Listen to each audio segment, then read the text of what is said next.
Can you say hard hats, folks? Hard hats, lunch pail, steel toe boots. Anything short of a championship this year is a failure. Look at this boomer right here.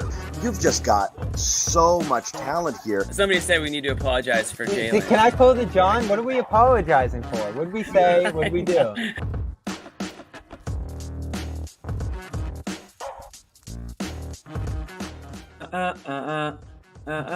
Sorry, Gelso. You know what I just finished, guys? Play. Like the Celtics. I just had a cupcake. Ooh, I like that. Another cupcake game. That's you know what, Sherrod, that's what we're gonna do now. We're gonna make you eat a cupcake after every Celtics blowout. Yes, you're gonna put on 30 pounds by the end of this season. Love these cupcakes. Me and Jason Tatum love cupcakes. Love it. What's going on, everybody? Jimmy T here, Sherrod Blakely, Noah Dalzell. Celtics with a 30-point win over the Atlanta Hawks. Man, that Atlanta Hawks team's got some issues that we might get into in a little bit. But Celtics roll again. They led by as many as 37. They win by 30. Tatum had 26 in the first half. Finished with 28. Didn't really need much more out of him there. Had some help from the gang. Pritchard, Holiday, White, some of the bench guys coming through. They got some burn tonight. We'll get it. We'll touch all the bases. But we'll start with you, Sherrod.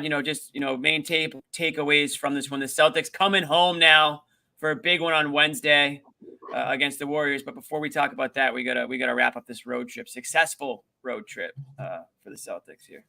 No, this was the perfect way to end it. What do you end every meal with? Dessert. And the Hawks were the perfect end of the road trip dessert for the Celtics.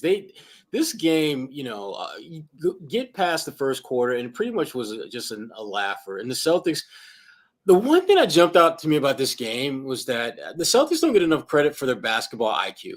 I mean, there were some plays that they made that were just, frankly, just smart plays. Drew Holiday in the dunker spot, but rather than stay there, he just rolls out to the corner. And then, Capella is like, where did he go? He's in the corner shooting a wide open three. That's where he went. Peyton Pritchard and Al Horford running the pick and roll, except instead of Al rolling, it's Peyton rolling in for a layup. There were so many little things that they did. It magnified how big a gap there is between the Celtics from a simple basketball X's and O's IQ standpoint than the Hawks. Trae Young, is going to be Trae Young, put up numbers and assists, but this game was never close. And again, I think if you had to, what's the biggest takeaway for me was just the way the Celtics just systematically went about decimating this Atlanta Hawks team slowly but surely, with Jason Tatum obviously leading the way. Yeah, Sherrod, I totally agree with you. And I feel like, part of it is IQ and part of it is just you can see the chemistry and the continuity. Like, they know where they're going to be. There were so many plays. There was one, Sam Hauser stole the ball, passed it to Derek White. Derek White just passed it right back to him. And it was one of those where it was he just knew where he was going to be in advance. And we're just seeing those kinds of plays more and more every game, more than we were this time last year. And it makes sense because they have a year under their belt now. But so many combinations of guys. I thought Tatum and Derek White together played so well off of one another tonight. Sam Hauser and Pritchard, I still think, is one of the most underrated duos as far as how much they elevate one another when they're on the floor together. And so it's just when you're watching this team, obviously other teams get hot at points and it's not always going to be a blowout, but there are so many moments where it's just damn, their chemistry is unreal. And the continuity and you can just tell they're operating on a different playing field, on a different system than the opposing team. And then once in a while you get a new guy in there, Baylor Shireman was in there, and then all of a sudden it's you don't know where he's going to be. You can all of a sudden sense that distinction, and it becomes more apparent when you get one of those non-rotation players. And you're oh, true. It's not always so inherent where someone's going to be. But just another impressive win for them off of a impressive road trip, I would say. Gerard, you said slowly but surely, but I think the word might be quickly but surely. 35-4 in the fast break point category for Boston. A lot of points off turnovers, running and gunning, and then swinging the ball. You touched upon it, I think, Noah, but just continue to working that ball around and finding the open man. Tatum had one of those first halves that if John was on the show, he'd be complaining for some, obviously he can always complain about something, but some of those shots that Tatum was hitting were the ones that John wants to pull his hair out. Credit Tatum for hitting them, but those were some, he reached deep for a few of those. One in that corner that stands out. One, I think it wasn't right dead center and down the, it wasn't at the top of the 3-point line, but it was about to the left. But just some deep ones. And I mean, it just felt like it feels like he's just playing at a different pace. Like it looks easy to him out there. I mean, in that first half, he's not rushing. He's not forcing things. He's just going at his pace. He just feels like he's just playing kind of without a care, but not in a bad way. Right. And he's not making mistakes. I mean, he's giving you points, rebounds, assists with very few turnovers. I think tonight he had maybe one turnover with, I think, 8 or 9 assists, something like that.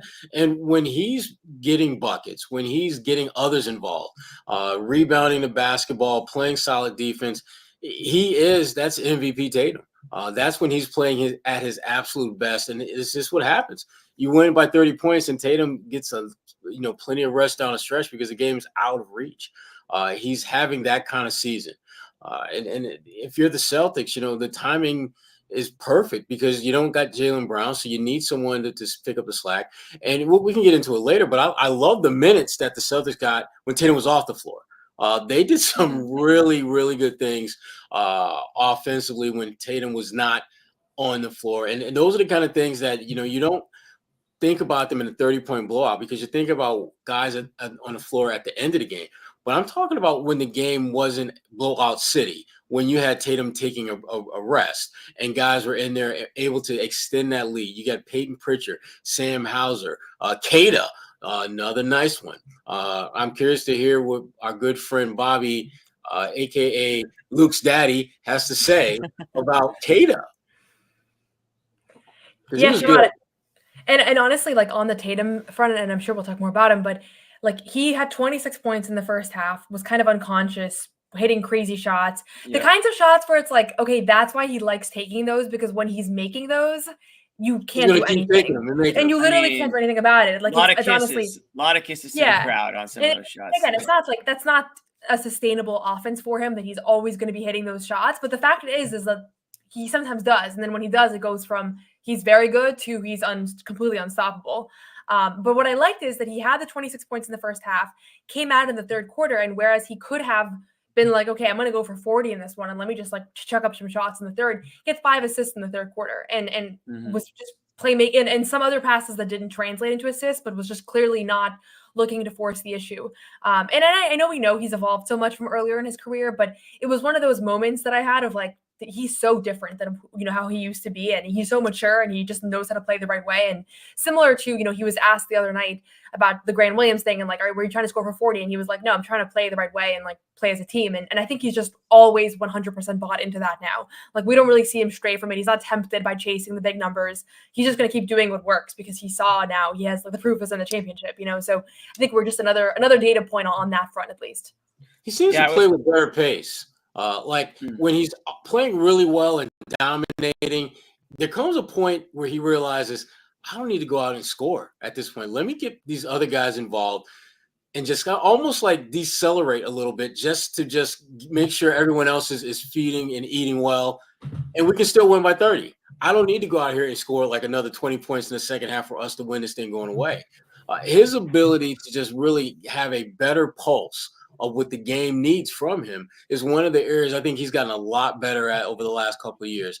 And it's one of the reasons why Tatum, even though he has, again, more guys who are proven scorers, when you talk about Derek White, you talk about Peyton Pritchard, guys who maybe a couple of years ago weren't quite the offensive juggernauts that they can potentially be now.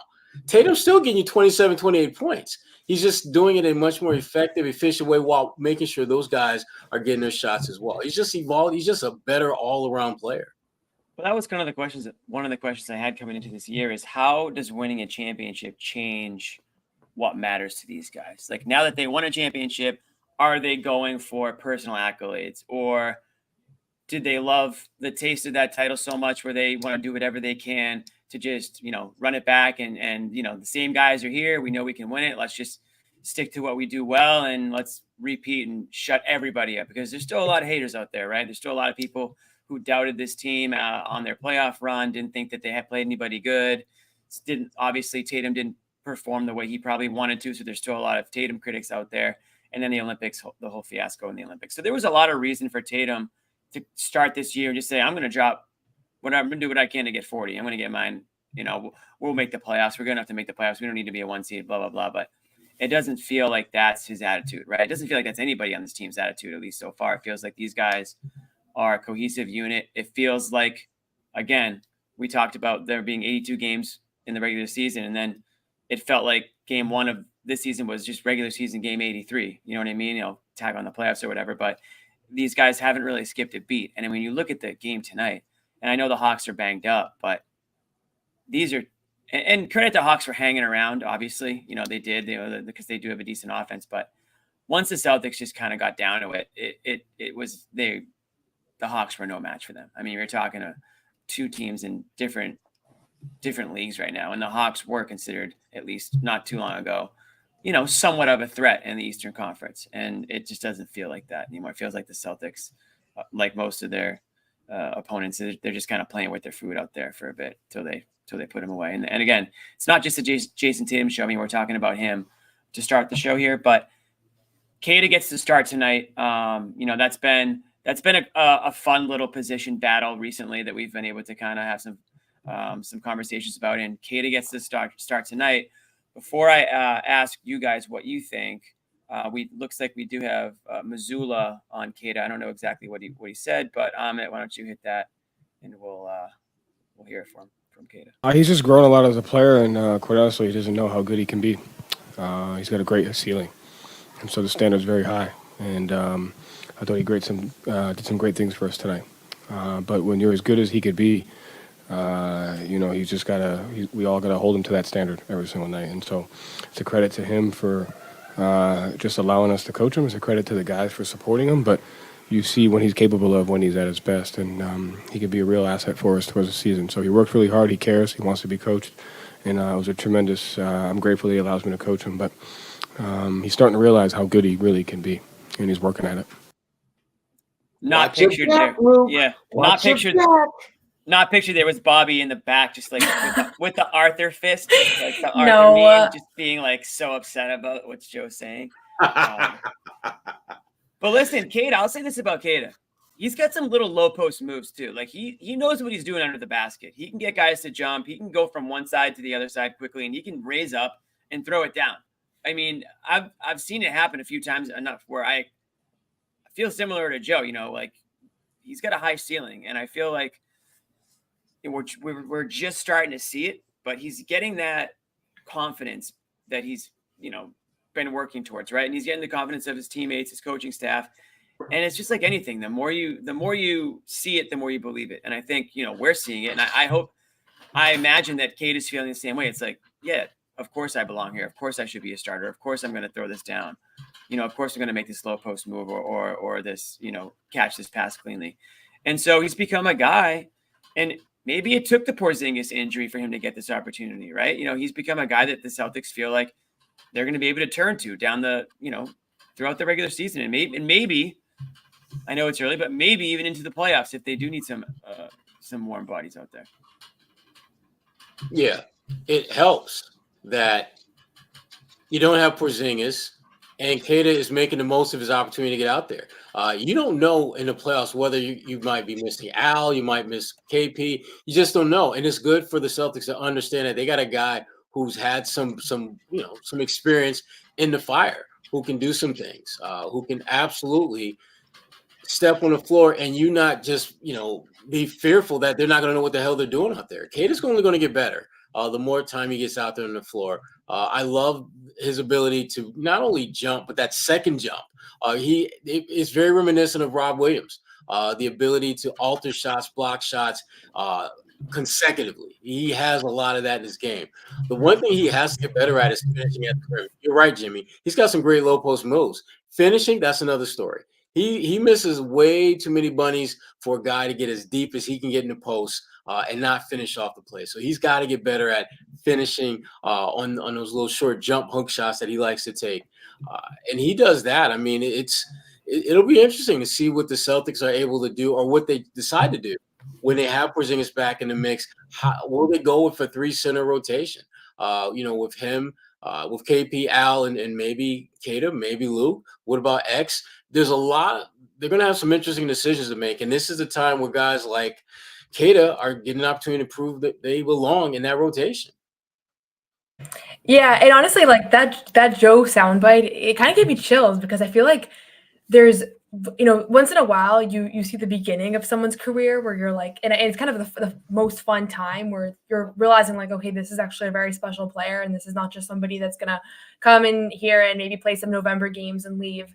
And I think at various points we've all felt that way about Queta, and there's still an outstanding question of like whether he can figure it out. And I think he was, I know Bobby asked him about it at True Bound. He was talking a bit about how the defensive scheme is so complicated and there's so much to kind of wrap your head around. And he started playing when he was, 14, a teenager, right? That's very different from most of these guys. And he is not American, so he didn't grow up in the American system. So there's a lot of things that he's at a disadvantage, just the NBA minutes that he's played and everything. So yeah, I do feel like he's one of those guys that might really become an important part of this team moving forward. And maybe even like we'll be looking back at this time as like the emergence of Queta as like a real potential rotational player. And that's why that game, that Pacers game where they still lost in overtime, felt like that was the big storyline out of that game, is that he earned Joe Mazzulla's trust and that he showed that he has a gift that he can impact the game.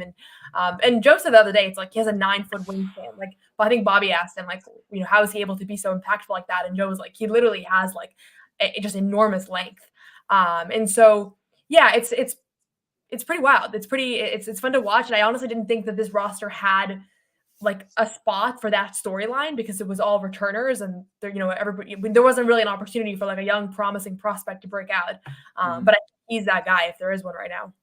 Yeah. So it's not really 9 feet, but that was just Joe being kind of facetious. Yeah. Jimmy, you had mentioned earlier about just, guys, not really sure whether guys are coming with agendas and things like that. And I got 2 words to explain why that isn't the case. Brad Stevens.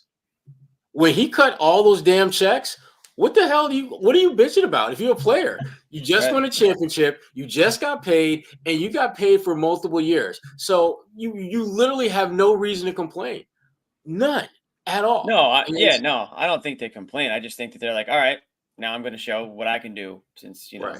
But most teams, but Jimmy, I mean, you've seen it happen. Most teams have 1 or 2 guys who leave, 1 or 2 guys who stick around who don't get paid, and then 1 or 2 guys who stick around because there's nowhere the team can send them to go. And then all of a sudden, you start having these little itsy bitsy cracks of divisiveness, and next thing you know, the team isn't quite as good as they were when they won a championship. Look at Denver. Denver has been on a downward spiral ever since they won a championship. And I go back to the fact that they didn't find a way to get Bruce Brown back. Once they lost Bruce Brown, everything with that franchise has taken at least one noticeable step in the wrong direction. And the Celtics, I give them credit. They made sure that if there was going to be some divisiveness, it would not be about money. Players would not be complaining about, where's my check? Where's my check? Brad made sure that they all got paid. And the only guy from the team last year who did get paid was O'Shea Brissett. And that's his own damn fault because he opted out of the contract where he would have got paid what he had already contractually agreed to. So Brad Stevens, I mean, he's not going to get enough credit for the job that he's done to keep harmony within that locker room. Cutting checks is a very good way to keep players in good spirits. That's such a good point, Sherrod. I was thinking I was just gonna say I was thinking that about Sam Hauser because he's had a little bit of a slow start to the season, dealing with the back thing, might not be getting as many shots, more limited minutes, a couple of absences. But who cares? Like, he has a multi-year deal. He already knows he's an important playoff contributor on this team. It's like there's no reason to force the issue or be stressed out about it or try to force your way back when you're not 100% because you have all the assurance and financial guarantee in the world right now. And that's kind of the position that almost everybody's in. So it is super unique if you don't have like contract year feelings built up. And we've seen it before with this, with the Celtics in recent years. Like, you can feel it when there's multiple contract years coming up and guys that are kind of those in-between players. Yeah, it's sweet when your dad just gives you his checkbook and says, "All right, son, go play for a few years, and when you're done, I'm going to sell the team." But none of these guys have to end up paying for any of these players. Which is the genius part. I do forget that a lot. That's the trick. You just sign everybody and then peace out. Brad Stevens isn't paying them. He just got the go ahead. Yeah, sign everybody. We're going to sell anyway, so it's all good. Like, whatever. Oh, there's a tax? Yeah, sure. Okay, sure. Some sucker after us is going to pay a tax. I'm not a sucker. And Brad's like, all I can do is get these guys. All I can do is keep the team together. Yeah, And, All I and, can do. and credit to Everyone gets credit. Get their check. credit to Brad for doing that and for bringing in the right guys too, because he has Yeah. brought in the right guys. That's the Yeah. biggest thing. You wouldn't want to re-sign these guys or extend these guys if they didn't have success with your team. You know, talking about Derek White, Hauser, Pritchard, guys that they've drafted or signed as free agents. Getting Horford back was another good move. I mean, there's a long list of them. So you obviously have to give him credit for that. One guy that did also stick around, Luke Cornett. I told you guys, once Bobby heard about a question about Queta, he was gonna just come. You know, he was gonna come from wherever and make sure to make this about Luke. I don't know what this is about, but we got a Luke soundbite here from Joe, and I have a feeling it came from Bobby. I think you're right. What about this match that made it good? Yeah, it's a credit to all those guys, right? We went with Luke the other night, went with Neemi tonight. Just having that versatility and the selflessness that those guys have is great. We started out switching tonight, and so he just gives us that athleticism and that ability to switch and play different defenses. So, you know, you can't go to those things unless the guys are willing to buy into that, and they did that. So it's great. Yeah, I couldn't hear the question, but I imagine it was like, Joe, but like how good was Luke tonight too, though, right? I mean, the fact that he let Queta start tonight, I mean, that says something about them as a unit, right? Good team guy. Imagine the question. No, I think the question was why he started, right? Which I actually like knowing, but I know that that's not a question that we ever get real answers to. But I actually would love to know why. You know, why do you think? I mean, because this is a more athletic front court, so it makes sense on paper, like why this would be a Neemi game. Like the pattern is not too hard to identify. I would just love to actually hear, like real like stuff. You know, those questions are almost like tough to ask because you're not going to get like much detail. But I mean, that makes sense. The switching thing, that was a little bit of insight. I think it speaks a little bit about just Joe learning from the not so distant past. I mean, I thought Queta would have been great in that Indiana game, because of the athleticism that Indiana team had in that front court. Or not Indiana, I'm thinking of Detroit, actually, with Duren. I'm thinking of him specifically. I just think that the way the league is set up now, you need a big who can switch out more times than not. Queta is more built for the direction that the Celtics, I think, in most of the league is going now, as far as the type of rosters and lineups that they play. And that Luke definitely has a role and does have value. But I think more nights than not, if you start looking at who the Celtics are, like, for example, I'm thinking about a team like Cleveland, for example, when you've got Allen and you've got Mobley. Mobley, who's very, very athletic, can move with and without the ball effectively. Are you going to play Luke more than Queta in that game? I would think not. But, you know, this is Joe Mazzulla we talk about. So you never really know what the hell Joe's going to do. But at least Queta is proving himself that he is a viable option for Joe to turn to and be productive. I agree completely. I mean, I actually think Queta is a great fit for this team. You know, we've kind of talked about them not having kind of like those bangers down low. Their big guys aren't physical guys like Porzingis, Horford. Those guys aren't going to be the enforcers down low. They're 3-point outside shooters.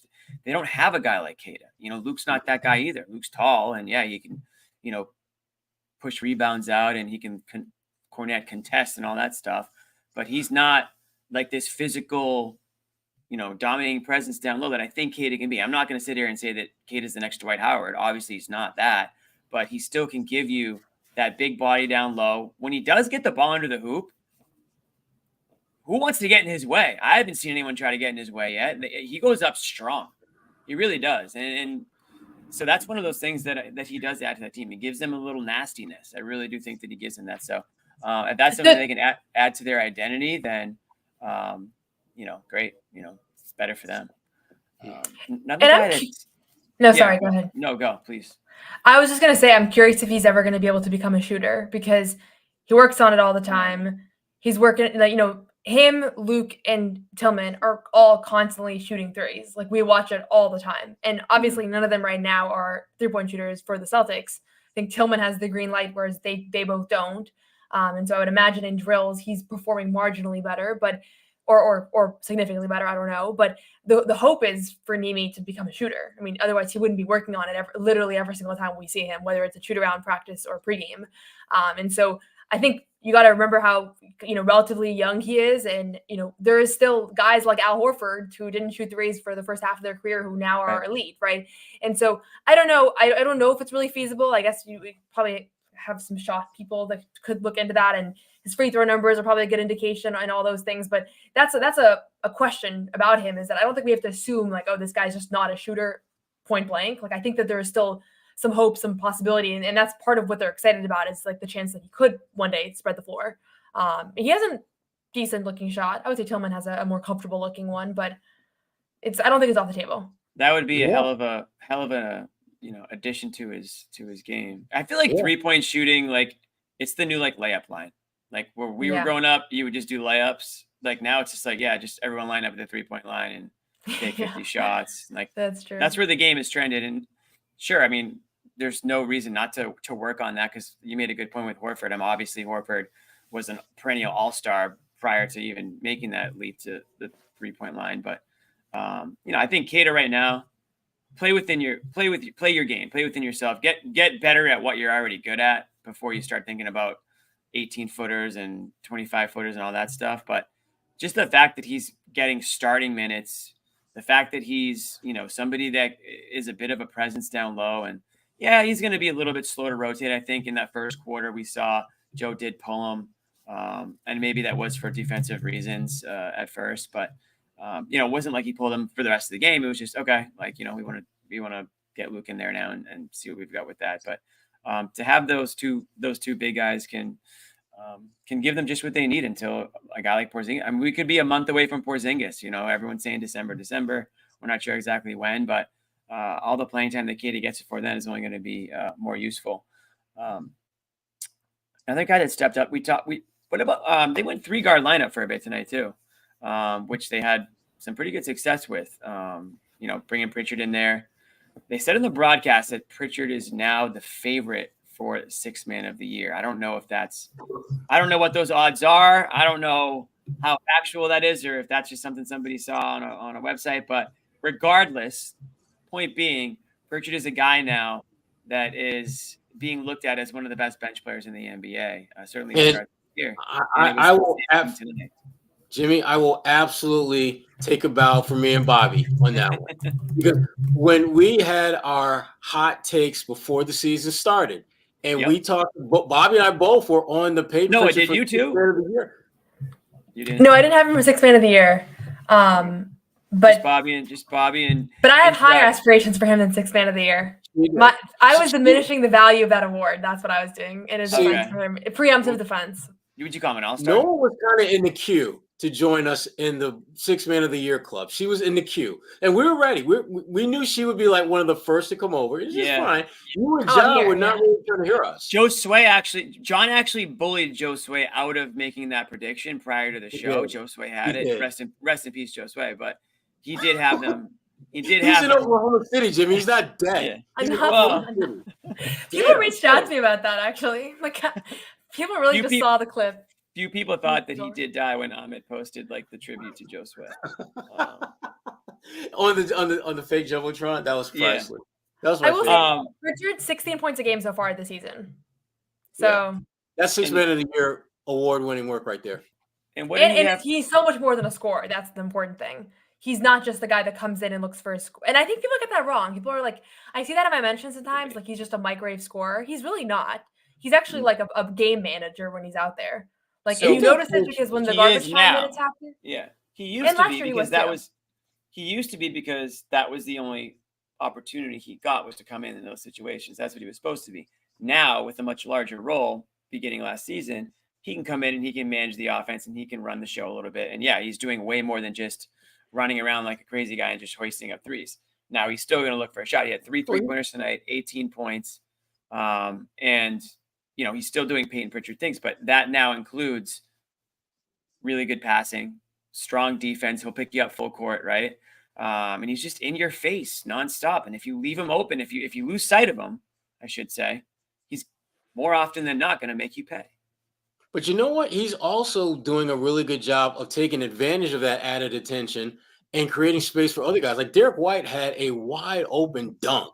simply because Peyton Pritchard had sprayed out to the corner and the defense had to respect that. And so next thing you know, he's getting a screen set. I think it was Queta who set a screen in the middle of the paint. Derek just beat his man off the dribble, and there was no one there because the help side defender had to stay with Peyton in the corner. And so Derek White has an uncontested dunk. And it's little things like that Peyton Pritchard is bringing to the game that I don't think he gets enough credit for because he really is impacting the game in more ways offensively than just scoring the ball. You see that night in, night out now. And it's one of the many reasons why the Celtics are an even more dangerous team this year than they were a year ago. Because the guys that were kind of borderline impact guys are much greater impact players now. You look at Queta, you look at Peyton Pritchard, two specific examples. And we're not even talking about the usual, guys in their core: Tatum, Brown, Derek White, Drew Holiday, Al Horford. The Celtics are building this thing up to be a very, very scary team come playoff time. Mm-hmm. No, anything else to add on Pritchard? No, I just think to your guys' point, like the defensive side is really where the liability has been. Like the question around, people there's always going to be bigger guys that can exploit him, but it's not exclusive to just him. I mean, we've even seen Derek White get exploited by bigger players, and Derek White's one of the best defensive players in the league. So you're giving something up certainly, but I think you're also gaining a whole lot now, and increasingly what you're gaining is much bigger than what you're giving up. And I watched him do a great job. We all did, right, on Halliburton the other night. Charles Lee talked about it multiple times in Charlotte about how Pritchard's really a pest on defense. It's like a real thing you have to deal with. And so, yeah, Joe Mazzulla talked about it last year because I don't know if you guys remember, but at the beginning of last season, he could not make a shot. Like it was painful to watch. Every night was like 0 for 6, 0 for 7.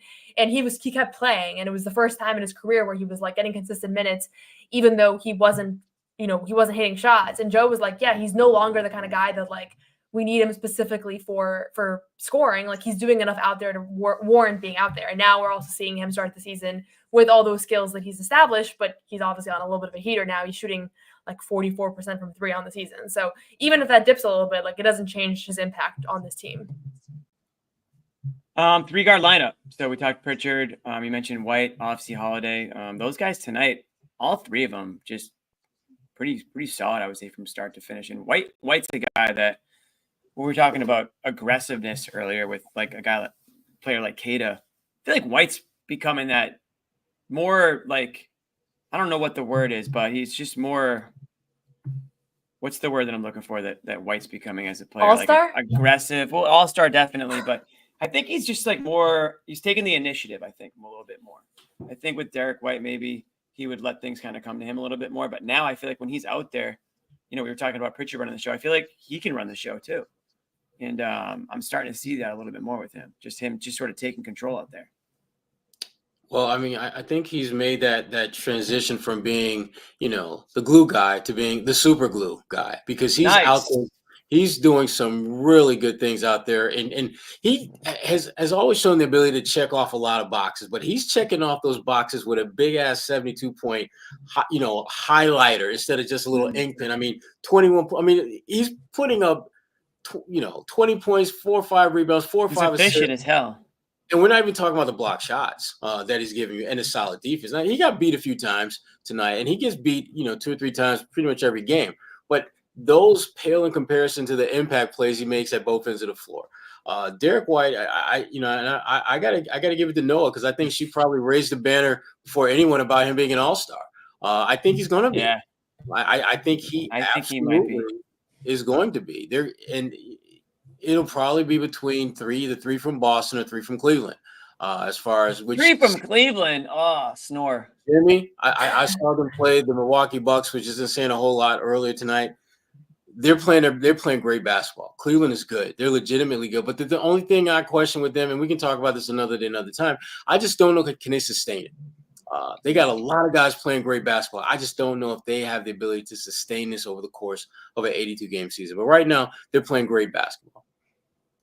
I think the Celtics thing, though, a lot of my confidence in Derek White being named All-Star is in this like retroactive. The Celtics destroyed everybody last year, and we didn't really reward them in All-NBA or an All-Star.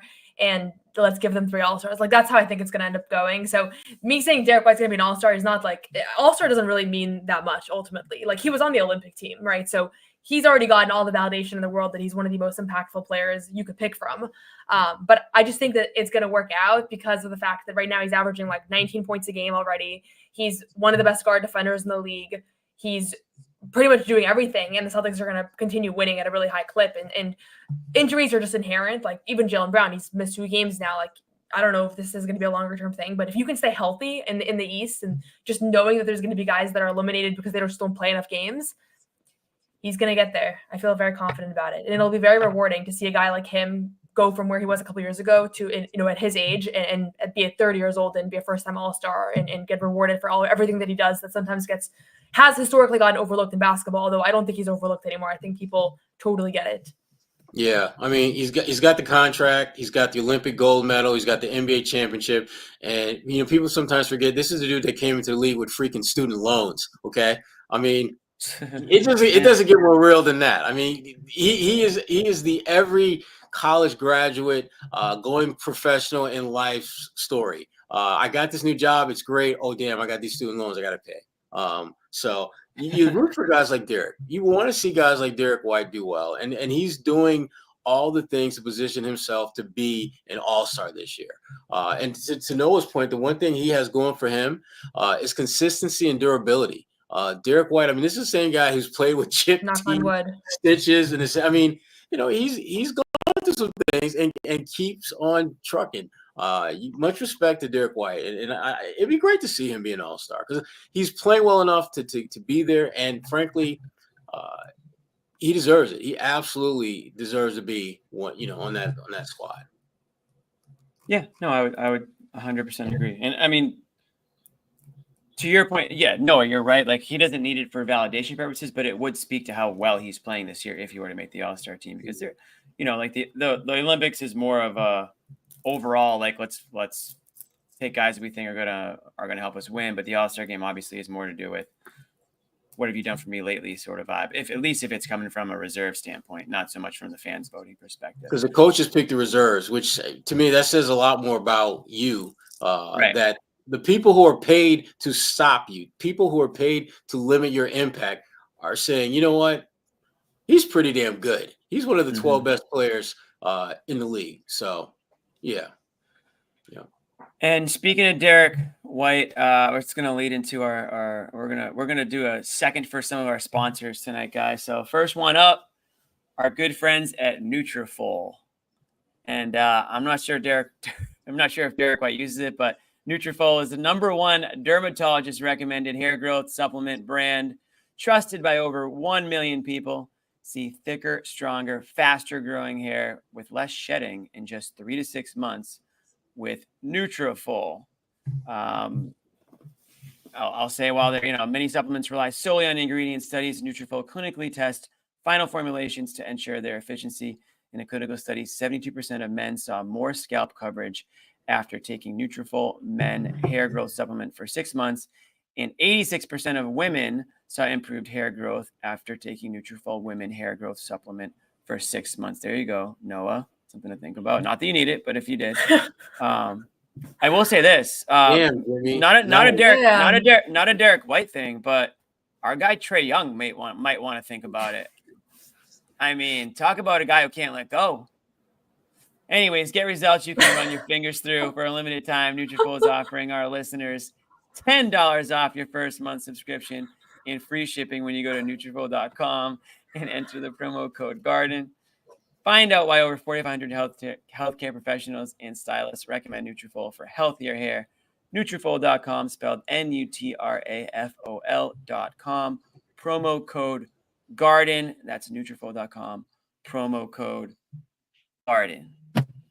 All right. Hopefully we still have them after that one. Moving on. Bobby's in Atlanta. I'm not sure what he's up to right now. He's going to jump on. Luke, maybe? Yeah, he's waiting for Luke to come out. Luke's like, dude, get away. Luke's not speaking tonight. Luke didn't have enough points for that. Exactly. That's why Bobby's. I'm the third center again. Yeah, he is back to the third center just like that. Oh man. Any He's your concerns third about? center. There you go. One guy that didn't play tonight, and Wait, what was that sound? That was Bobby. that was an old clip of Bobby's. That You was just the have that original. as you just have that offhand? Yeah. No, this is a professional He's show. your third center. There you go. Ahmed's got a lot of It feels drops. like Bobby's in my brain. Like the way that it sounds, I feel like it's just too much. Be careful what you say. We will cut it and use it against you at a later date. That has happened many It's a good times. reminder. It's a good Yes. reminder. One guy, and I don't really. And is there something else on this game specifically you guys want to talk about? I mean, we kind of touched on the guards. We touched on Jaden Springer got 2 steals. Springer played. Davison played and got his first You're basket. still watching at that point, Noah? Well done. What do you mean? Kidding me? She's Springer's number one. My She's favorite half part the of the reason- game is the last 5 minutes. I love seeing those guys play. The bench guys. I'm gonna be heading over to Portland for opening night. I'll have updates from Portland. No, Walsh I mean, was active. yeah, we got some Walsh rotational minutes. I mean, down the stretch it was J.D. Davison, Baylor Shireman, and Jaden Springer. And J.D. Davison, he's with the guys in Boston. He could be up in Maine with Drew Peterson and Anton Watson, the other 2 2As, but they're throwing him some opportunity here in his third 2A season. So he didn't really do much. Baylor looked kind of clunky. That How group about was Shireman unloading from 40. Little blast from the college. I think he thought he was back in college on that. You saw it? Oh, Sherrod, I think, tuned out at that point. But no, you must have saw that shot. Yeah. Shireman's shot, I'm sure it'll work out, but right now it looks like there's some adjustment happening. So we'll see. But Yeah. Jaden had a couple defensive highlights. He really hasn't played much this year, so I thought he was going to be, a guy. I would have flipped him and Jordan as far as what I expected coming into the season, but I'm a fan of them. Yeah, Springer with a couple steals and a dunk, got up for it. A high percentage shot attempt by him. Tillman, it was kind of sad to see Tillman in with that unit, but things happen fast. It's not over for Tillman. It's just he's clearly got to talk about working on some things. He's just not where he needs to be in a situation to contribute. And right now, Kate has given them way more than, even though they are different players, he's giving them way more than what Tillman can give them. One guy, what's that? No, I was just gonna say it's not even really close at this point. It's not close. One guy that didn't play tonight, Jaylen Brown, still out with the hip flexor type deal. Interested to hear from both of you on your level of panic here as I toss up the panic meter. I'm not sure where John is on it. I'm still in green, obviously, because we're not, it is what it is at this point. But I do find it a little bit interesting that, we're talking about this type of a thing now, a couple games in a row. And I'm not even sure really. You guys know how this whole thing happened, what went down, and why he's dealing with it? It wasn't one moment. It wasn't like one play where it happened. Jaylen said that he had an MRI. This is per Gary Washburn, who spoke to him pregame and in Charlotte, but he said that he had an MRI training camp. I assume everything was clear, and then it's been bothering him these last few games, and so they pulled him, and he's going to have another MRI when he gets back. I will say after the Grand Williams game, Jaylen walked off the podium, and he was like grimacing like I've never seen. Like he would look like he was in a lot of pain. Really? One of the PR people had his bag and his clothing and his jacket, and she was kind of like looking over at him, and he looked like he was in a lot of pain. And I didn't really register it as like unusual until after the fact when he was on the injury report, and I was like, yeah, obviously he could really he looked like he was in a lot of pain walking off the thing. So he was getting shots up today. I'm sure it's I don't think it's like a long-term concern, but it wasn't just like, oh, they gave him 2 days off. Like he has some pain that he's dealing with. And I'm sure we'll hear if he has an MRI and there's something that's more substantial than just a strain. They can afford him missing a month now if they need to be honest. Like I really do think they can. There's enough depth on this team, but obviously you hope it's not like an actual thing that's going to be a long-term thing. And right now we have no reason to think that. So I'm not panicked at all, but it's certainly, yeah. Antennas are up. Antennas, I wouldn't say, I mean, I don't know. Honestly, like the hip pain is like the thing I'm the most prone to. So to me, I have the most like empathy for it because I know what it feels like. So like I have antennas are up in the sense that I'm sure he's in pain and he's uncomfortable, but I don't have any reason to think this is like a long-term concern. So I don't think we should be worried. But he was in pain. That's the one thing I'm not so concerned about it being a long-term concern. I'm concerned about him coming back and then it becoming it happens again. I don't think he's going to be I don't think this injury is going to keep him out for like another 2-3 weeks. I just don't think it's that type of injury. I am concerned about when he does come back, whether this might be something that they're going to have to manage and monitor closely to make sure that he doesn't have a relapse in February or March that could potentially linger into April and May, which is what you don't want to have happen. I'm with you. I would err on the side of caution with Jaylen Brown because I just think he's too important for you. Hips don't lie. Well, and body don't move. When your hips can't move, your body you can't. There you go. And you know how Jaylen plays. If his hips ain't right, he's not very good because he's so great at that dribble drive shifting, which requires it requires your hips to be flexible enough to do that and be effective. And if your hips aren't right, you're not right if you're Jaylen Brown. So I wouldn't be surprised if they are extra cautious with this and he misses maybe a game or two more than he probably should. And if you're the Celtics, you're okay with that because, again, you're trying to do two things at the same time, which for most teams are damn near impossible. You're trying to build towards a championship while developing your young talent. And you're not going to get a lot of opportunities to do that. Jaylen missing a game or two or maybe 3 or 4 gives us a chance to see guys like Jordan Walsh, gets him some reps, gives, different combinations to see what does that double big look like when it's, Queta and Al versus Queta and, Tillman or Luke and Al. It gives Joe the realistic opportunity to try some things he may not otherwise try if he had his full allotment of players. So to me, that's the upside when guys are going to be missing a few games. But certainly, for the Celtics, they're going to need Jaylen Brown to win a championship. There's no ifs, ands, or buts about it. Now, can they get by without him for a stretch of period? Absolutely. We've seen him do that time and time again. But when the games matter most, Jaylen needs to be 100% or damn near close to it for them to have any real good, great, confident shot at repeating. I mean, I know I said I was in green, but after talking to you guys, thinking about it, I might be closer to yellow. I'm in yellow. I'm absolutely. Wait, what was the concern? I don't want me saying that he looked like he was in pain leaving the podium to impact it. I saw the comment section too while I was saying that.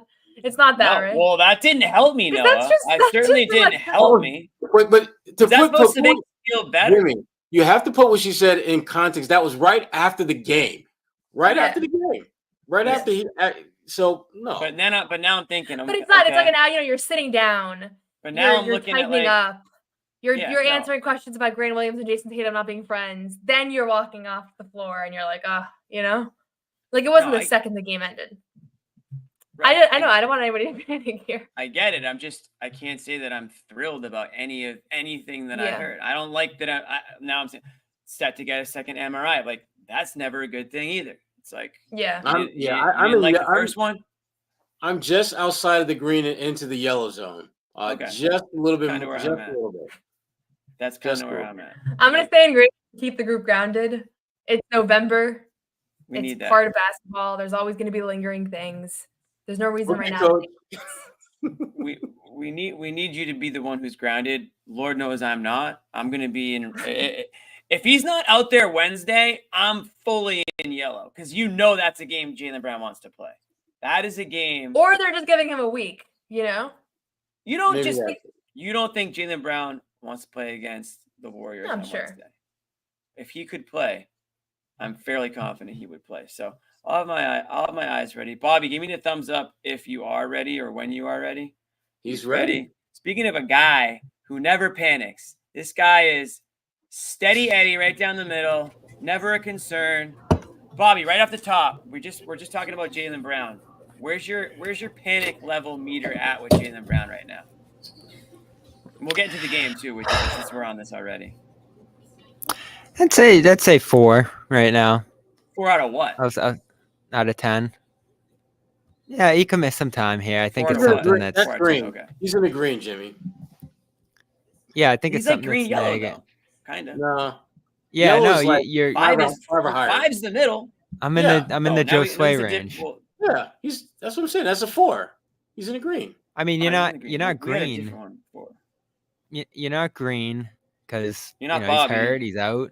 He's missed multiple games now. You're up in yellow because I don't like to see hip. I don't like to see multiple games dealing with it going back to training camp. We're in Even orange. no, we're not in orange. Orange No. would be like, oh, he's out a month No, plus. sorry, I got my colors wrong. What's between green and yellow? What color is that? There is no color. Mustard? Wait, yeah. Gold, There is no color. Yeah, I guess. mustard, I gotta go back to I the guess. color rainbow. We're in mustard. the color wheel. Mustard level. Damn it. All right, we're in mustard level. It's official. So Bobby, we didn't so get what to happens talk. if he doesn't play Wednesday? I think you're already where you are now, which is he's probably gonna have to miss some time here. I don't think this is just gonna be something where he misses 2 games and he's back and he's fine. I think it's gonna require a little bit of time. Now, is that a week? Is that I don't think he'll play Wednesday. I don't think so. He's talking about MRI and trying to get this thing right. So I don't think he will. I don't think it's just like, oh, he's on the fence. And I guess Joe said he's day to day, so that might be the reality of it here. But we've heard Joe say a million things about injuries that weren't totally accurate. So I think he's going to miss some concern time about here. Porzingis in the finals. Yeah, most Yeah. infamously.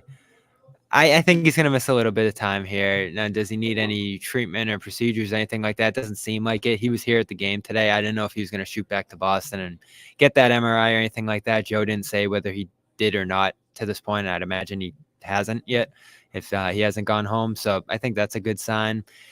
But he's going to need some time here. Unfortunately, it looks like they're through the double big lineup's going to be able to survive here and still play well. And Tatum's rolling at 100 miles an hour and the guards are playing great. So it's a continuation of last year where they never lost a game without him last year. I think they went like 10-0 or something like that during the regular season. So they've been able to win games without him. They've been able to go to different lineups. And frankly, the guy who's benefiting from this most right now, especially tonight, is Pritchard, who looks like he's on his way to becoming a 30-minute per game player one way or another here for this team because he's just so impactful. You went to 3 guards tonight.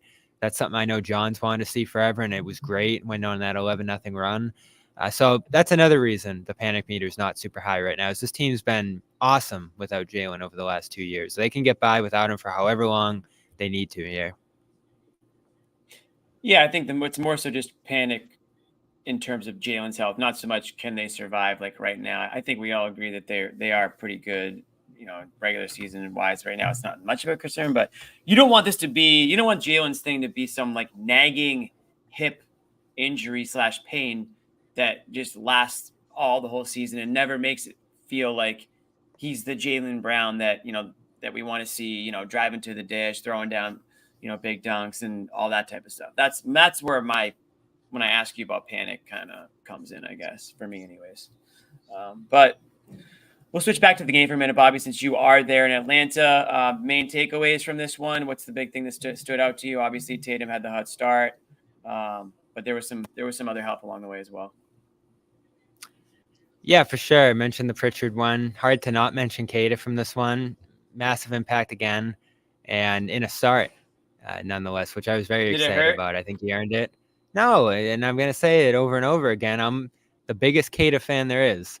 I don't think anyone's a bigger Queta fan than me. That is, I should. The whole country of Portugal would disagree with you on that. I'm going to take the claim. I should make you apologize right now for saying that. I'm going to take the claim as his earliest, most fervent supporter here.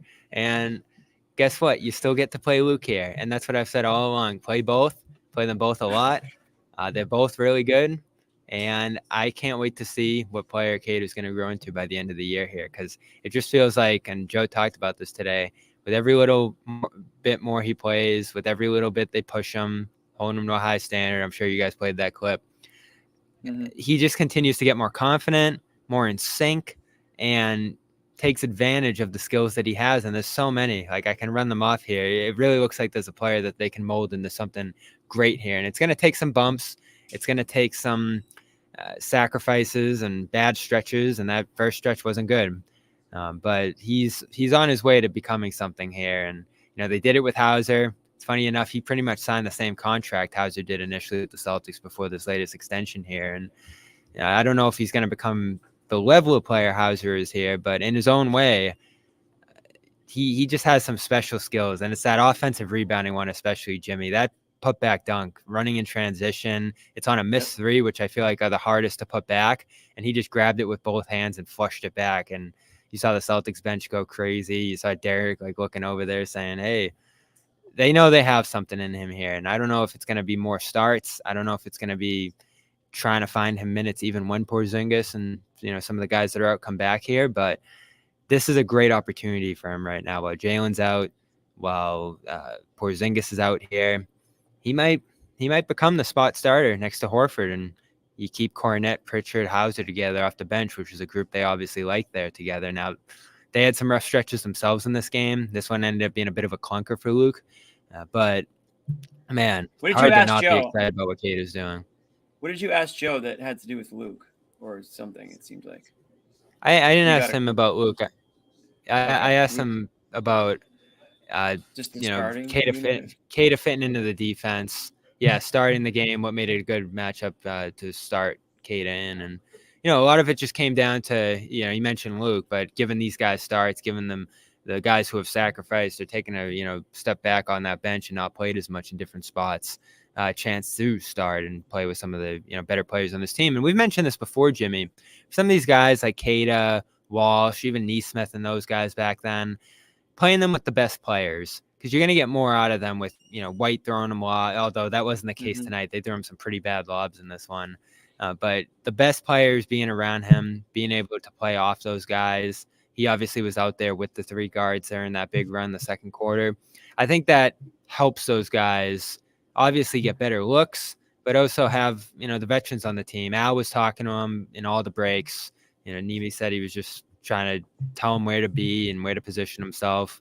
I had an extended conversation with him this morning, and one of the things Charles Lee said in Charlotte about him was that it was really difficult fitting him into this defense at first. Like, he even pushed back on some stuff Lee said that wasn't as comfortable for him, and it was a little bit of a battle just in terms of like fitting him into the system here.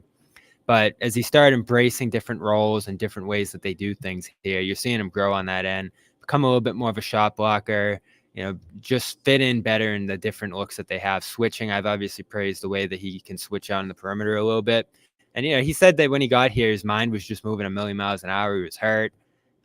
There was just a lot going on, and he got here pretty late last summer too. So it was a steal. I mean, Jimmy, we've asked a million times, like, why can't they get a Strus? Why can't they get a Duncan Robinson? This is your version of that. You sign him on a two-way deal, and here he is, your starting center a year later in this game. So that's a huge, obviously, credit to Brad for identifying him and picking him up there, and the staff developing him over the course of the last year plus here. Facts, my dog. The thing about Caden, I said this earlier, Bobby, was he just gives them something that nobody else on the team really does. And what it is, I mean, you. And White said that this morning. Okay, so there you go. I mean, you brought up that one example of the putback dunk off the three-pointer, but even if it's not on a putback per se, him under the rim, he's just different than the other guys on this team. The way that he can kind of just go from one side of the rim to the next, just go straight up with it, and just nobody wants to stop. Nobody wants to get in his way, Bobby, when he's, got the ball under the rim. He just goes up with it and throws it down with pretty fierce authority, I would say.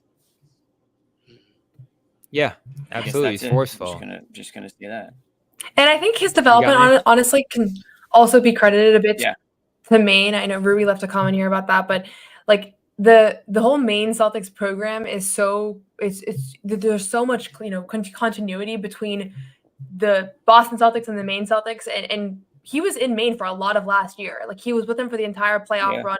They took him away from Boston, even though he was contributing on the Western, road trip, with LA and everything in December. He was playing, he was a part of the rotation, and they brought him to the G League. And I think, you're seeing that program is really important to what Boston's able to do. And like Joe talked about it a lot. Like Jordan last year spent all the whole year in the G League. Now he's kind of a seamless fit into this lineup, playing alongside these stars because they were playing him exactly how they were playing him, on this team. So I think that's one of the things here. One of the things that's been key to allowing guys like Nemi and Jordan to succeed with so much ease is the fact that last year they were kind of in a training boot camp for this.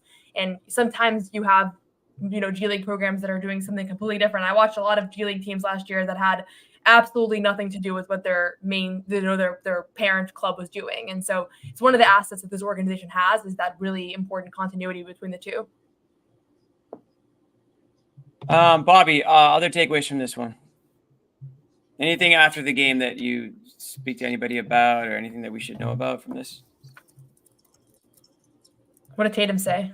Are you there, Bobby? Bobby is not there. Here he is, your starting center. That's a Bobby drop. Bobby, Earth to Bobby. Hello. Bobby, He looks so concerned. And he's gone. And here Thank he is, God your we starting say center. thank God we send him to Atlanta, guys. Thank God we send him to Atlanta. He comes on the show and he ignores us. How about that? No, he's probably got a Wi-Fi thing. He'll try to come back on here. I feel like we've kind of, unless Bobby can add more to this one, I don't really want to go on and on about this game any longer, to be completely honest. Yeah. I mean, look, we had our cupcake. As you can see, we have no more cupcake. The one thing I did want to bring up that came out today, though, and I'd like to get Bobby's take on this too. On a different podcast, Jason Tatum was on. I'm already blanking on the name of the podcast, but it's one with Jeff Teague, former Celtic, former teammate of Tatum's, and they were talking about Tatum's rookie year, and it was pretty interesting. He talked about how the Lakers had no interest in him, even though they had the second overall pick. They didn't work him out. They just had no plans on drafting him.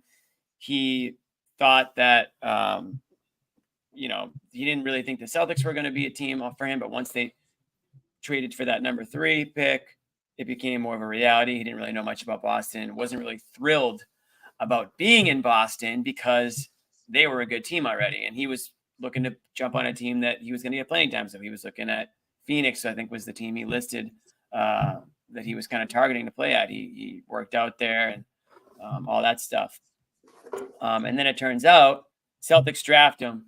Not only do they draft him, but they sort of, retool a little bit and they sign Gordon Hayward. And we're not going to play the clip, but Tatum basically said he called his agent and said, I think I need to get traded. And his agent was like, yo, slow down, man. Like, just play this out, see what happens. And, the rest is just history. But very interesting to see where Tatum's mind was at. And if you go back to those teams, Sherrod and Noah, you can kind of look back and say, okay, yeah, you can probably notice some situations where they weren't as cohesive as of a unit, as a team. And that's ultimately why they ended up coming up short. We're talking about, especially with the years with Kyrie in there as well, but too many cooks in the kitchen perhaps, and not the right mindset, I think, going in. Yeah, I mean, that was a time where, again, there's a lot of instability as far as where that organization was going to be going. And they were just trying to acquire as many quality, talented players as possible. And it really did seem like they were going to have a glutton of wings. Remember, Gordon was coming off a great year in Utah, was clearly, the Celtics' number 1, 2, 3, 4 target. I watched every single game that Gordon Hayward played that year because I knew that was literally the only guy the Celtics cared about in free agency. It was that blatantly obvious. And I understand what Tatum was thinking, but his agent, that's the whole point. That's one of the reasons Club why 520. That's the podcast. Yeah. Your agent has a perspective on things that you as a player may not have, particularly if you're a 19-year-old player coming into the NBA. And so just imagine if Tatum would have demanded a trade and he winds up in, I don't know, Washington or some other, outpost. Even Phoenix at that time. Right. Yeah. His career goes down. Very different. Yeah. I mean, you look at a guy that went number 1 that year, Markelle Fultz. What's he doing now? Looking for an NBA team. So you just never really know. You never really know. So obviously everything worked out for Tatum, worked out for the Celtics, and not so much for Gordon Hayward, but No. his Credit Gordon Hayward for coming back, and rehabbing the way he did and being able to that recovery, but the most gruesome injury I've ever seen. Yeah, he said he was never the same, and yeah, we could see that as well. But yeah, it just goes to show you that you just got to trust the process, I guess, unless you're a Sixers fan, but otherwise, Tatum did the right thing by hanging on, and obviously he was able to get thrust into a bigger role earlier than he probably expected, and here we are now, much different situation, but thought that was interesting. It looks like we lost Bobby again. He must have a Wi-Fi situation going on. Going to give him a little bit of time to come back. In the meantime, we do have a couple more ads reads we gotta do. Shout out to a couple sponsors. We'll do Prize Picks here. So we want to remind everybody that Prize Picks is the best place to get real money sports action. With over 10 million members and billions of dollars in awarded winnings, Prize Picks has made daily fantasy sports accessible to all. You just pick more or less, or at least 2 players for a shot to win up to 100 times your cash. Run your game all season long with Prize Picks.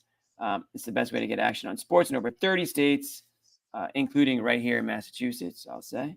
Look at that Giancarlo Stanton picture. You can't use him right now, unfortunately. The baseball's over, but the Yankees cut a little bit more short than they had to. Sherrod, I know you can hear me right now, even though you're not paying attention. I'm pretending not to hear you, Jimmy. La, la, la, Sherrod is a Yankees fan, believe it or not, but the Dodgers came through with that one.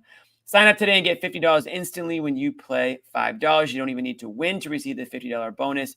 It's guaranteed. Prize Picks also offers weekly promotions that can lead to big payouts like Taco Tuesday, which will be tomorrow.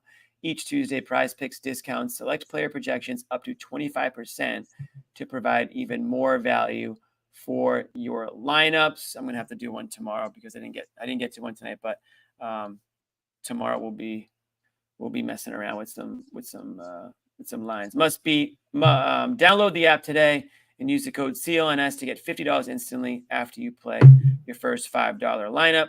Again, that's CLNS to get $50 instantly after you play your first $5 lineup. Prize Picks, run your game.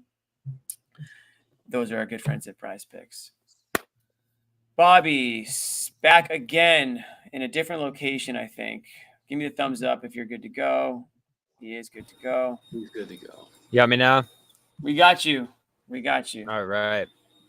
Yeah, it wasn't going well in the press room. Yeah, we'll let you have a couple of final thoughts, Bob, on the game or anything you want to hit on, because we've kind of talked about the game here, but if there's something that you wanted to touch on, by all means, please do. Yeah, the only other thing I got from this one is I talked to Tatum a little bit about the threes, and me and you and John went back and forth a little bit during the game about the shots he was taking, and it was amazing. During the course of this game, as great as he was, and he started 6 of 10 from 3 and was getting downhill and just getting all these different kinds of shots. And I feel like his diversity of shots has been really good during this road trip here. You're seeing him get to the free throw line and get inside, and passing in this game, great for him too. But that common thread you're seeing, obviously, over the past few years is just how many threes he's taking. It obviously works, right? Last year was his most efficient year. It went away from him in the playoffs. Seems like it's back early this year. But he takes a ton. And a lot of them are difficult. And I was just asking him, like, man, can you believe how many threes you have to shoot? Could you ever imagine, like, this would be your role in the league? And he was like, yeah, I was getting that way when I first got in. And now, like, we're not trying to shoot a ton of threes, but that obviously just ends up being the thing there. And I asked him if he enjoys it. And, he didn't really answer. Like, it's just kind of like, yeah, we're getting him within the flow of the offense and this and that. And I asked Drew the same thing, and he was like, I like good basketball. So I think they enjoy it because it works for them, and it's something that they're all good at. And it obviously led them to the championship last year. But it's that discussion, Jimmy, right now of like, all right, how far down this road are we going? Do there have to be some rule changes? Is the style of the game aesthetically, watching it, playing in it even, which is what I was trying to get at with them, is it enjoyable? And I'll ask Sherrod, is it? To watch? Yeah. Nah, no. I like more diversity. I mean, I like that. I would rather they mix it up a little bit more. When you're taking 50, 60 threes a game, that's a lot of shot chucking. I'd like to see them attack more off the dribble, especially in a league where you don't have a dominant rim protecting center. And you have guys that can finish. But again, looking at the analytics and the numbers tell you that that's a good shot to take, 3-pointers. The law, particularly when you have a team that's a good 3-point shooting team. So I get why they do it. I just don't always like to see it as abundantly as they like to jackpot. I just think the specialists were like a fun part of the game for people. Like the one guy on the team that could really shoot threes, and then the one guy on the team that could really, had just post moves that nobody else had. And I think that's like, I feel like some of the pushback on the threes comes from just people missing that. Like, I will say I love watching 3-point shooters, but it's a little bit less exciting when everybody can shoot, So I feel like that's part of the critique, is like just a stylistic thing where the game is just so homogenous now. But it works, and it's fun to watch when everybody's playing well and playing as a team, not just chucking, but like what we saw tonight where they were really just finding good looks. I got the clip here, Jimmy. Before you respond, Jimmy, I want to play the clip quick of Tatum talking about it. Okay. Toss it. I mean, I don't go into the game like I'm shooting 14 threes a night. Some of them are, heat checks. Some of them late shot clock.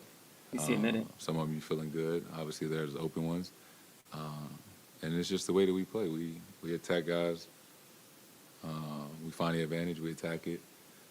You got to help. If you don't, we're going to make a layup. If you do, we pass it out to the wing, and we pass up a good shot for a great shot.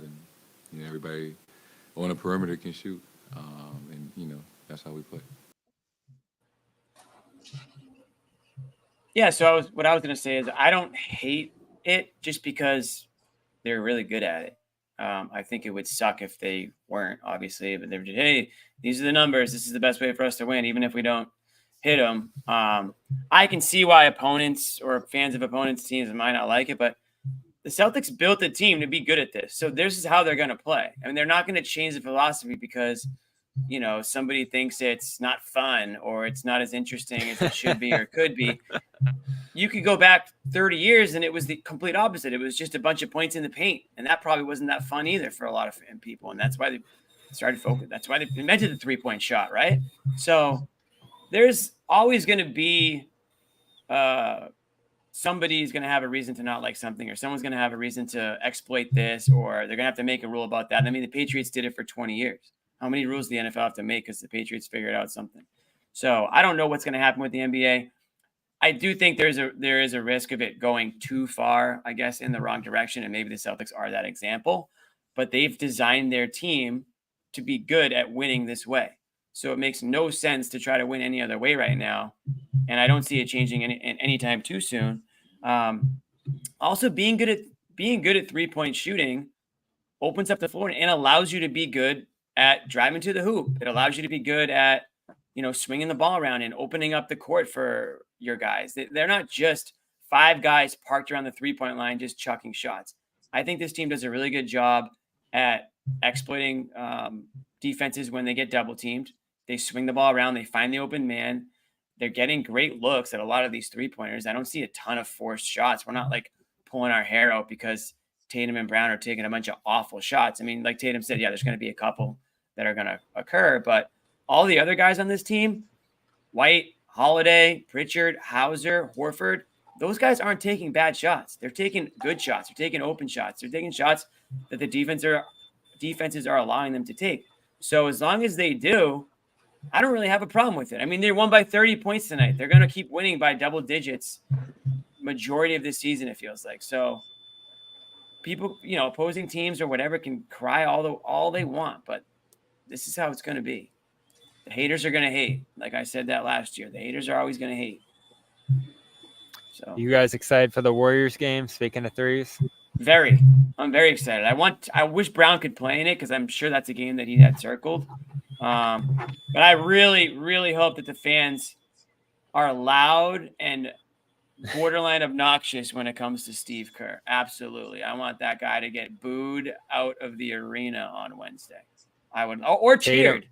Either way, I want it to be so obnoxious, and he's gonna know if he gets cheered, everyone's gonna know that they're cheering because it's like a thank you, Steve Kerr cheer because you lit a fire under Tatum and Brown and now look sort of deal. Are you gonna crank out some T-shirts for the game? We should have done promo T-shirts, but no, we didn't. Come on, get in the factory. Just start cranking away. It is interesting. Special limited edition. Thank you, Steve Kerr shirts. People would buy those on the street outside of TD Garden on Wednesday. Absolutely. Oh yeah. I've heard more about this game than I was hearing from friends that are like looking forward to going than for the playoffs. Like people are really locked in. It's a big one. These are the two most box office teams still, even with the Warriors' decline. When the Warriors came to TD Garden the last handful of years, I don't remember it explicitly last year, and that was that weird game, right, where the Celtics were up by like 50 because they left Brown open. The Warriors did, but the last couple of years, the Warriors fans, drove in the TD Garden the way the Celtics fans have in a lot of these other visiting arenas. So I feel like it's going to be a packed crowd mixed with Celtics fans and Warriors fans to some degree. Curry's healthy, thankfully. He got hurt last week, and well, not necessarily healthy, but at least he's available. That would have really killed the vibe on this game if he couldn't go, but you got Draymond out there. Tatum got asked about it tonight. Of course, didn't bring up Kerr. Said he was excited to play against Curry, and Draymond's a close friend, as he noted. So he's anticipating it to some degree here, and hopefully there is some fire from him in this game. And it's great that he goes into it on fire like this. And whether it's because of the snub or whatever else, the shot mechanic adjustments, or just getting back to basics this year and playing good basketball, he's been awesome. I mean, Drew said it tonight. He's making the game look easy between the passing and the shooting from all the different levels. And, back to like the three conversation, I just wish he could cut out the 2 to 3 really bad shots he takes a night. And they are there. You saw them in this game. And I feel like that's almost the only thing keeping him from that MVP conversation, from being, right up there with the best players in the league, are just those couple bad shots he takes a night that eat away at his percentage a little bit. So other than that, hard to find any complaints. I see the defensive numbers have been great for him too, and that's been noticeable. So it's not a good Warriors team, Jimmy. Like, he can really feast on Curry and Hield and all the other guys that they're going to throw out there. Melton, like it's not a good team. It's not the Warriors that we know and love anymore. Andre Iguodala is not walking through that door.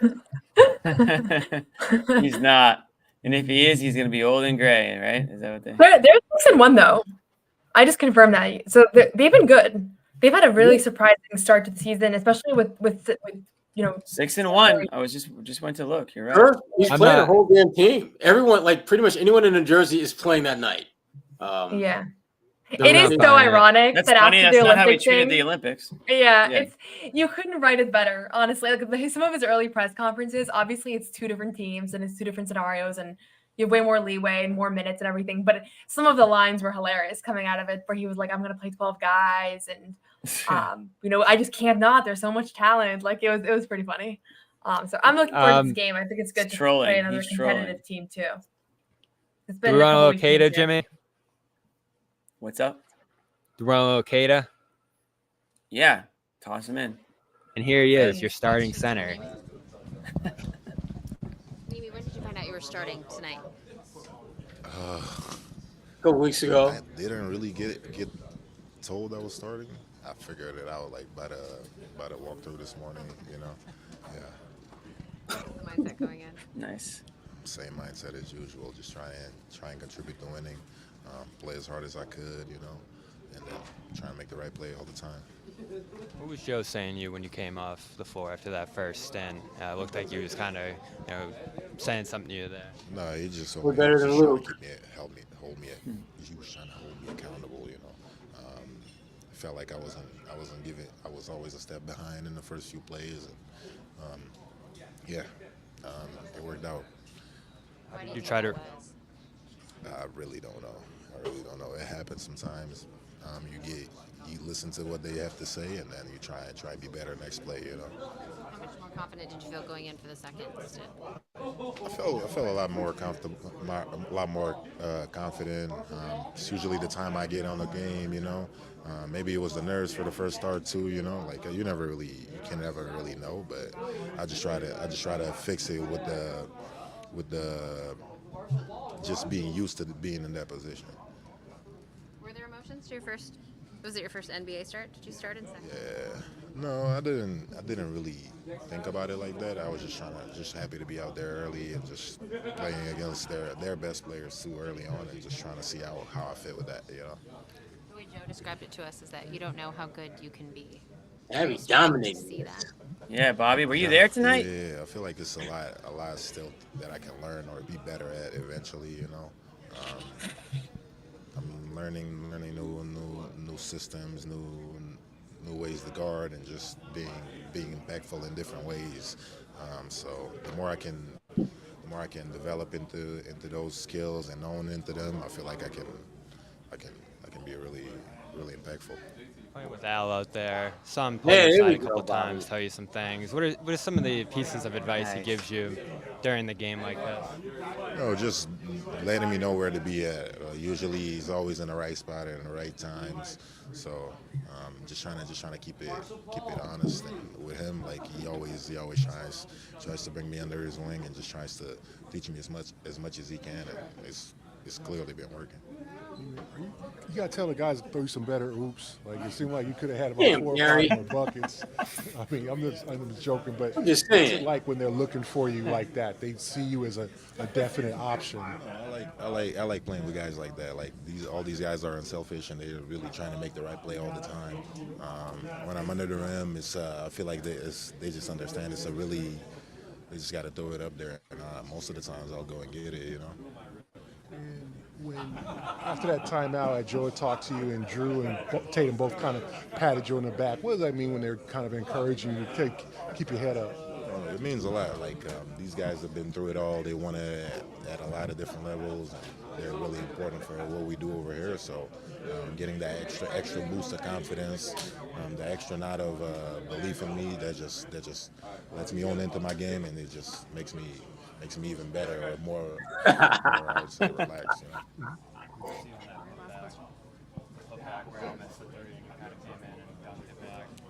Yeah. I felt like it could have been a momentum play the way we was playing. I was running on transition and just outran them and got up there and ended up making it. Nice. What was the joke that Gary had? They need to throw you better alley-oops. Oh. Yeah, he basically said they weren't giving him good alley-oops. They were. They had a lot of bad alley-oops in this game to everybody. Yeah. Last game too. A couple got picked off. They need to That's because that's not what they do. They're not good at it. How good could he become, Sherrod? Better than Luke. Very good. So very, very good. Very good. But seriously though, Bobby, I mean, and we talked about this earlier. His ability to just play without fouling more, become a better finisher at the rim. You can talk about lob dunks and all that. I'm talking about those little bunny hook shots that he misses when he gets great low post position and hits the back of the rim on a shot.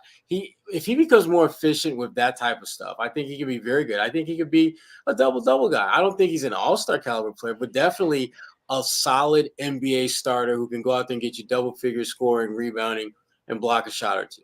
Yeah, I think that's very realistic for Queta. Soon, like potentially within the next year or two, he could be that guy, if not sooner. I mean, I think that would be best case scenario. I mean, you're talking about a guy that the Celtics didn't seem to have much. They didn't probably think much of, right, when they acquired him originally. So I mean, that would be unbelievable.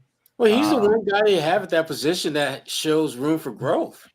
I mean, pretty much everyone else they have at the center position, who they are now is who they're going to be. Queta has upside, that clear upside that he's going to get better in time. Parts of his game that definitely are works in progress, but the parts of his game that stand out in a positive way over all the other bigs that they have. So he's the guy. I mean, if you got to put money on who's the center of the future for this team, Queta is one of the safest bets you can make because of his age, his youth, and his upside.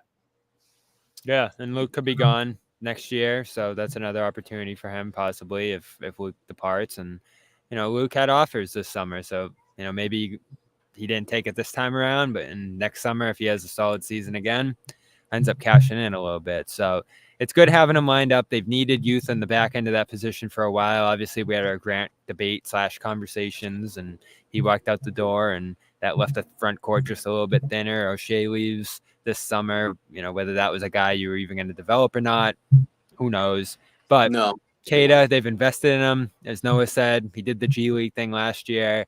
He's leveled above that. And through a training camp, his first full training camp here, looks like he's taking a major step. And that's exciting. Al's, aging, and probably you want him at the 4 more than the 5 now anyway. And those two continue to play well together. So if that's a little dynamic that they can develop, all for it. And I've said it a million times, as big of a Luke guy as I am, I'll acknowledge the greater upside with Queta here. And however you need to invest in that to best develop it, I'm all for it because it's important now and into the future. Mentioned upside. Yeah, that was big of you. You mentioned upside. John's referenced Queta's upside to similar type of a Rob Williams-esque upside in terms of, the ability to do crazy things. Our guy Rob Williams active tonight in Portland. Yeah, he hasn't played though. But he hasn't played. Noah is correct. I have it on my side by side. I'm waiting to see if he checks in. Has not checked in the game. We're getting into the final minutes of the fourth quarter here. Relatively close game. So I have a feeling he's. I was starting to wonder if we'd ever see him again, and maybe I'll still have to wonder. Is in uniform, but has not played. Real quick, guys, before we head out, we want to mention Game Time, a great sponsor of ours. We were talking about Celtics Warriors earlier, and I guess I'll do it. I don't know where Ahmed is. We're talking about Celtics Warriors earlier. You can get in with the Game Time app Wednesday night in Boston. It's going to be the place to be. Right now, the get-in price is $113. That's all-in pricing. The cool thing about Game Time app is you can get the pricing with the fees included, so you know exactly what you're paying. Click on you can click on the ticket. You get a view of the exact seat that you'll be purchasing. It's not just Celtics. It's all sports. It's music, concerts. Told everybody how I'm going to Coldplay through Game Time. But there's some good deals right now on Game Time. The super deal, get you a really good seat in the lows for $350. That's all in. Again, and when you're at a Celtics Warriors game, it's an experience. Sherrod, Noah, Bobby, you guys have probably been I know you guys have been to these games before. You get there early, you show up before the game, you watch the pregame, shoot around, you see these guys. It's an event. It's not just a game. So Game Time would be certainly my go-to option to see if I can get tickets for that one. And that's one you probably don't want to wait too late to buy your ticket for, because again, you do want to try to get it in before the game starts. But if you want to wait it out, Game Time's the place to be able to do that. Pick an upcoming game, browse through the seats on Game Time picks, talk about and you can have a really good situation with that right now. They got all-in pricing, seat views, lowest price guarantee, or Game Time will credit you 110% of the difference.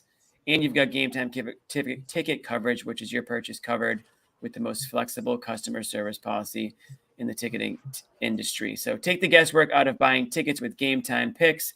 Download the Game Time app, create an account, and use the code CLNS for $20 off your first purchase. So ticket is $113 for tomorrow. Why don't you just go in for $93? Let me do the quick math there.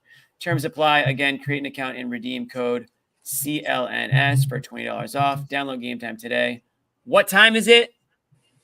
Game time. There you go, Sherrod. Jimmy. Final thoughts, and then we're out here. I'll start with Sherrod. We'll go around the clock.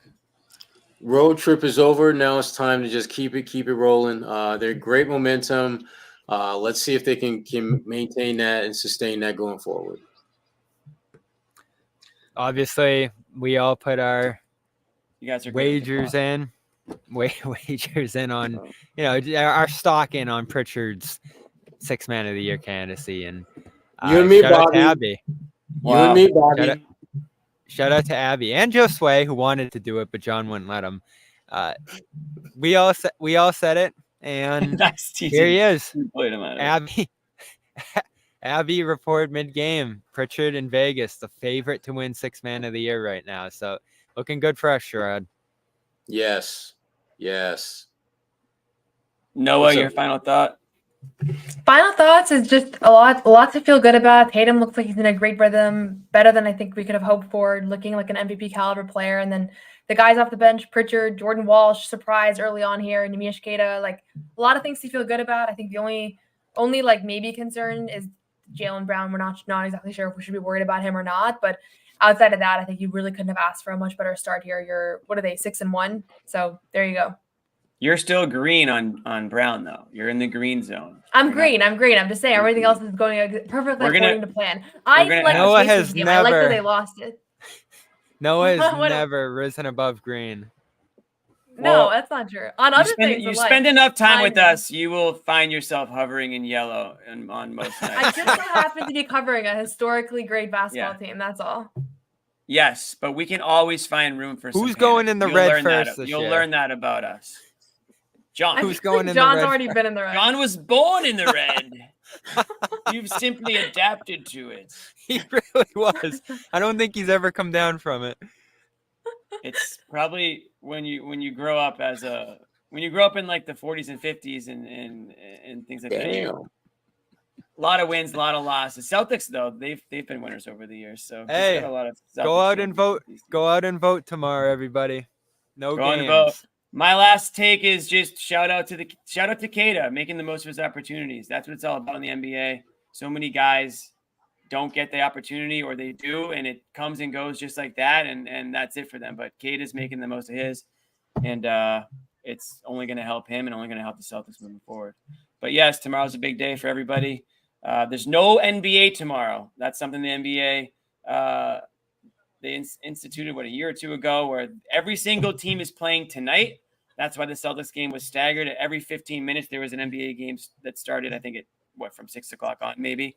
Celtics were at 7:15. And every single team is in basketball or in the NBA is playing tonight. Everybody's off tomorrow. We will be back Wednesday. We'll have all hands on deck at the TD Garden with the Warriors in town. And looking forward to it. We'll talk to you guys then. Peace. Bye. Amit, you going to do this or am I going to do this?